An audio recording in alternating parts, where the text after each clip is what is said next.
ओम नमो भगवते वासुदेवाय। जय श्री हरि। राधे राधे। आप रसपान कर रहे हैं मार्गशीर्ष मास महात्म की कथाओं का। अब तक आप मार्गशीर्ष मास अर्थात अगहन मास के दूसरे अध्याय तक की कथा का रसपान कर चुके हैं। आज के इस वीडियो में हम मार्गशीर्ष मास महात्म के तीसरे अध्याय की कथा का रसपान करेंगे। ब्रह्मा जी कहने लगे कि हे भगवान, पुण्य कितने प्रकार के होते हैं, सो मेरी सुनने की इच्छा है। भगवान कहने लगे कि हे पुत्र, पुण्य 3 प्रकार के होते हैं। तुलसी की मृत्तिका से अथवा गोपी चंदन से पुण्य को धारण करें। विद्वान लोग हरि चंदन से पुण्य को धारण करते हैं अथवा श्याम तुलसी की मृत्तिका से ऊर्ध्व पुण्य धारण करें, तो मैं अत्यंत प्रसन्न होता हूँ। हे वत्स, गोपी चंदन का महात्म सुनो। जो द्वारिका की मिट्टी को हाथ में लेकर ऊर्ध्व पुण्य धारण करता है, उसके पुण्य कर्म का कोटि गुणा फल होता है। और जो गोपी चंदन को मस्तक पर क्रियाहीन श्रद्धाहीन भी धारण करता है, उसका फल सदैव नाशहीन होता है। जो द्विज अर्थात ब्राह्मण, क्षत्रिय और वैश्य गोपी चंदन के पुण्य को सदैव हर समय धारण करता है, उसको सूर्य ग्रहण के समय कुरुक्षेत्र में, माघ मास में प्रयाग में स्नान दान आदि के पुण्य का फल प्राप्त होता है। उससे भी अधिक मेरे घर अर्थात वैकुंठ में जाकर देवता के समान हो जाता है।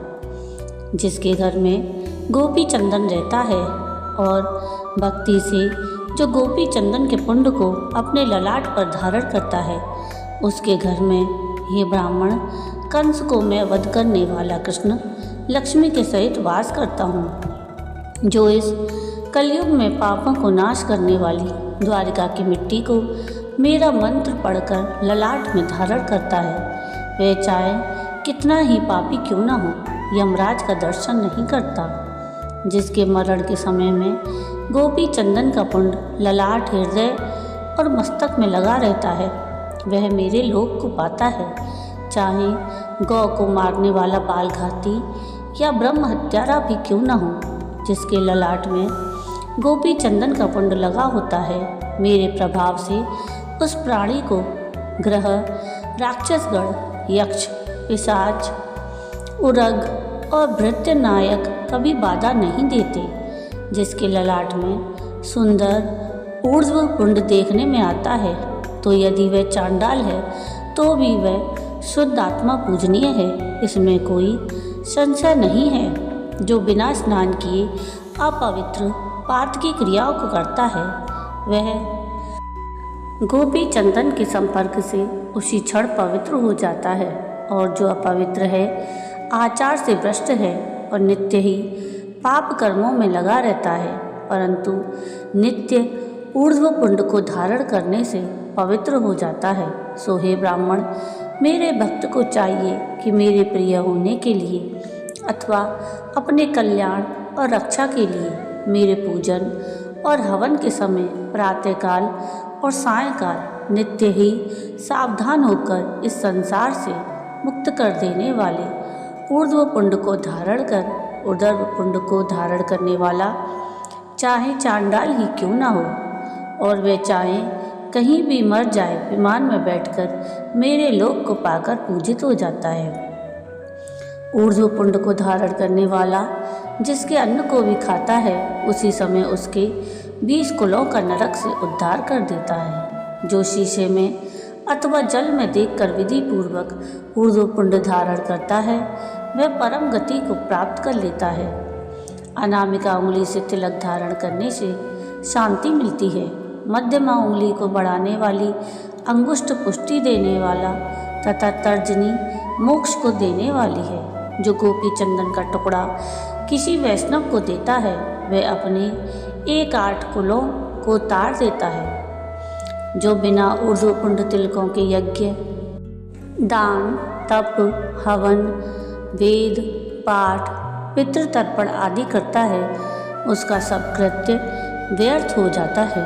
जिन मनुष्यों का ललाट बिना ऊर्ध्व पुण्य का होता है, उनका मुख मैं कभी नहीं देखना चाहता, क्योंकि वह मुख शमशान के तुल्य होता है। विष्णु भगवान की कृपा के लिए ऊर्ध्व पुंड को, जो भगवान को अत्यंत प्रिय है, धारण करता है तथा मत्स्य कूर्म आदि को धारण करता है। और इस कलयुग में द्वारिकापुरी की मिट्टी से मत्स्य कूर्म आदि चिन्हों को धारण करता है। उसके शरीर को तुम मेरा ही शरीर समझो। इसलिए अपनी भलाई चाहने वाला पुरुष मेरे शरीर और उसके शरीर में कुछ भी अंतर न समझे। जिसके शरीर में मेरे अवतारों के चिन्ह देखने में आए, उनको मेरा शरीर ही जानना चाहिए। उसका पाप कर्म भी पुण्य में परिवर्तित हो जाता है।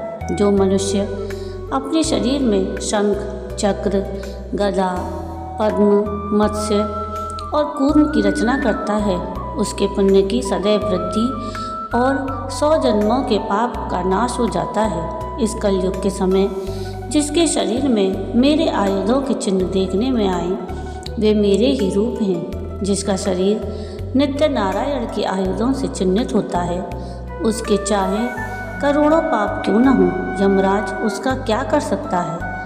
शंखोद्वार तीर्थ में कोटि जन्मवास करने वाले को जो फल मिलता है, वह फल अपने दक्षिण हाथ में शंख के चिन्ह को धारण करने वाले को प्रतिदिन मिलता है।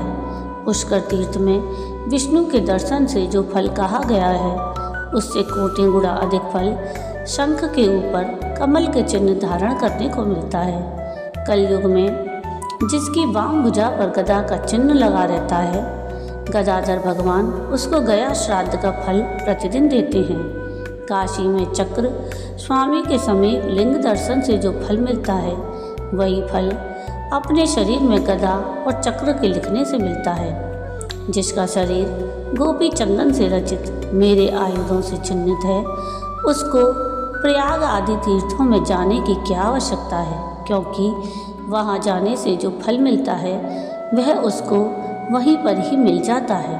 हे ब्राह्मण, मैं जब जब शंख चक्र आदि से चिन्हित शरीर को देखता हूँ, तब तब ही मुझको अत्यंत प्रसन्नता होती है और उसके पापों को अवश्य भस्म कर डालता हूँ। जिसके शरीर में प्रतिदिन तथा अहोरात्र शंख, चक्र, गदा और पद्म का चिन्ह लिखा रहता है, वह मेरी ही आत्मा और मेरा ही स्वरूप है।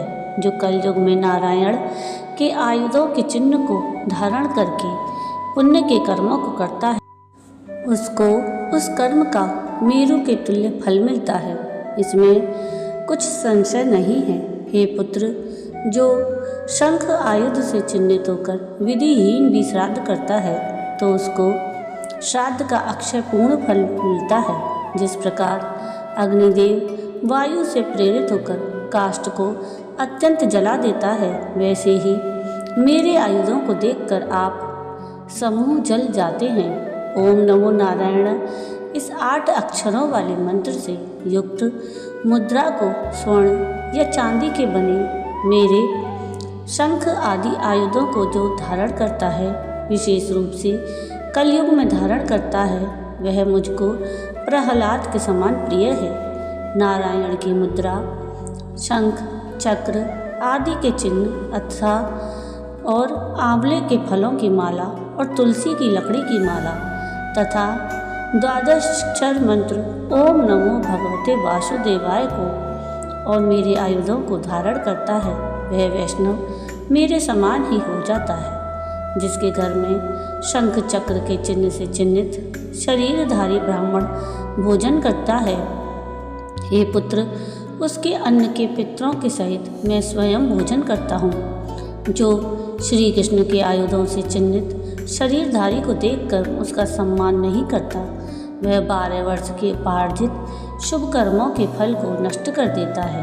यदि श्री कृष्ण के आयुधों से चिन्हित शरीरधारी शमशान में मर जाता है, उसकी गति प्रयाग में मरने के समान होती है। कलयुग में जिसका शरीर मेरे आयुधों से चिन्हित रहता है, उसके शरीर में इंद्रादिक समस्त देवता वास करते हैं। जो मेरे शास्त्रों से अंकित होकर मेरी पूजा करता है, उसके हजारों अपराधों को मैं नित्य नष्ट करता हूँ। जो काष्ठ से मेरे शस्त्रों का निशान बनाकर उस निशान से अपने शरीर को चिन्हित करता है, उसके समान दूसरा और कोई वैष्णव नहीं है।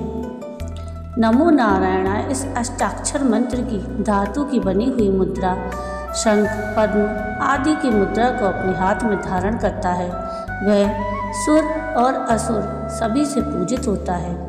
प्रथम इस नारायणी मुद्रा को अपने हाथ में प्रहलाद, विभीषण, बलि, ध्रुव, शुक, मानधाता, अम्बरीश, मार्कंडेय आदि ब्राह्मणों ने धारण किया था और शंख आदि से चिन्हित शस्त्रों से शरीर से चिन्हित करके मेरी आराधना कर मुझे प्राप्त हुए अभिलिषित फल को प्राप्त हुए।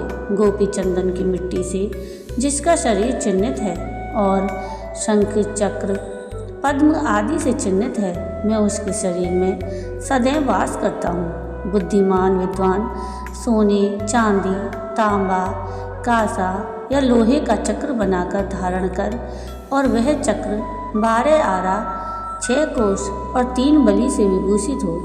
विद्वान ऐसे सुदर्शन चक्र को बनाए और उपवीत के समान सदैव शंख, चक्र और गदा को धारण करे। विशेष करके ब्राह्मण और वैष्णव लोग इस चक्र के चिन्ह को शिखा और यज्ञोपवीत के समान धारण करें। चक्र के चिन्ह से जिस ब्राह्मण का शरीर रहित है उसका समस्त कर्म निष्फल है और जिसका शरीर मेरे चक्र से चिन्हित है वह सदा ही पवित्र है। यह वेद का वचन है। विद्वान पुरुषों को चाहिए जो हव्य यानी देवताओं के निमित्त दिया हुआ और कव्य अर्थात पितरों के निमित्त दिया हुआ दान ऐसे ब्राह्मण को दे जो चक्रांकित हो। चक्र चिन्ह रूप कवच को देवता और दानव भी नहीं तोड़ सकते और वह मनुष्य और राक्षसों से भी अजय हो जाता है। जिसके शरीर में मेरा चक्र चिन्ह रूपी कवच होता है उसके ग्रह में पुत्र आदि का अशुभ नहीं होता। ब्राह्मण अपनी दक्षिण भुजा में सुदर्शन चक्र को और वाम भुजा में शंख को धारण करे। इस बात को वेद वेत्ता लोग ही जानते हैं। इस कारण मंत्रों से मंत्रित कर आयुधों को धारण करना चाहिए। ललाट में गदा को, मस्तक में धनुष और वाग को, हृदय में नंदक नाम शंख को और दोनों भुजाओं में शंख और चक्र को धारण करें। इस प्रकार प्रयत्नपूर्वक चक्र आदि को सदा धारण करके उस समय ऐसा कहें, पुत्र, मित्र और स्त्री आदि जो कुछ भी मेरा परिग्रह है उन सबको शरीर के साथ विष्णु प्रीत्यर्थ अर्पण किया। मेरी प्रवेभी चारिणी भक्ति से प्राप्त मनोरथ जीवन पर्यंत अपने धर्म में स्थित रहे। शंख, चक्र आदि चिन्हों से चिन्हित शरीर को देखकर जो उनकी निंदा करते हैं वे मनुष्यों में अधम हैं। उनका मुख देखकर सूर्य नारायण को देखें और श्री कृष्णचंद्र का नाम मुख से उच्चारण करें तो शुद्ध होता है, अन्यथा शुद्धि नहीं होती। इति श्री स्कंद पुराणे मार्गशीर्ष मास महात्म मार्गशीर्ष स्नान फल 3 अध्याय समाप्त हुआ। ओम नमो भगवते वासुदेवाय। जय श्री हरि। तो ये थी मार्गशीर्ष मास महात्म के 3 अध्याय की कथा। आपको आज की ये कथा कैसी लगी मुझे कमेंट करके ज़रूर बताइएगा और अगर आपको आज की ये कथा पसंद आई हो तो प्लीज़ इसको लाइक शेयर ज़रूर कीजिएगा और प्लीज़ मेरे चैनल को सब्सक्राइब कीजिएगा और कमेंट में राधे राधे ज़रूर लिखिएगा। वीडियो पूरा देखने के लिए थैंक यू। राधे राधे।